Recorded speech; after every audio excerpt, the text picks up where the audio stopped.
The air was thick with winter cold, and the streets of Peccia were quieter than usual. War was creeping closer every day, and people lived in fear of Serbian police raids. But inside the Panda Cafe, a small, dimly lit coffee shop in the heart of the city, a handful of Serbian teenagers sat, laughing and chatting, escaping the tension outside. They had no idea that within minutes, their lives would be stolen in a storm of bullets.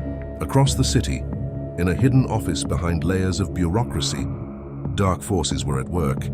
High-ranking Serbian officials sat in a smoke-filled room, ice-cold voices low.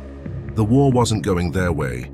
Albanians were rising. The KLA was growing stronger, gaining support from the people. Serbia needed an excuse, something so horrific that it would justify unleashing hell on the Albanian population. A plan was set in motion: the attack. At 8:00 p.m., two masked men stepped out of an unmarked black car, their boots crunching against the icy pavement. They moved with precision, not like rebels, but like professionals, agents, killers, shadows, trained to do the state's dirty work. Inside the Panda Cafe, the young Serbs never saw them coming. A burst of gunfire shattered the warm atmosphere. Glass exploded. Tables overturned. 6 teenagers slumped to the floor, lifeless. The killers didn't hesitate. They disappeared into the night, leaving only chaos behind. The blame.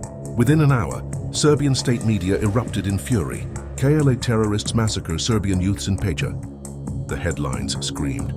The police stormed into Albanian homes, dragging men from their families, beating confessions out of innocent people. They needed someone to blame. Across Kosovo, Albanians knew the truth in their hearts. This wasn't their doing. This was a setup, a calculated move by Serbia to paint them as monsters, to justify more mass killings, more villages burned to the ground. Years later, even Serbian leaders would whisper the truth. The killers had never been the KLA. It had all been a lie, orchestrated by Serbian intelligence to fuel the war. But for the families of the murdered boys, justice never came.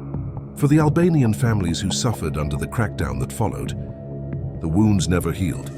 Panda Cafe became more than just a crime scene.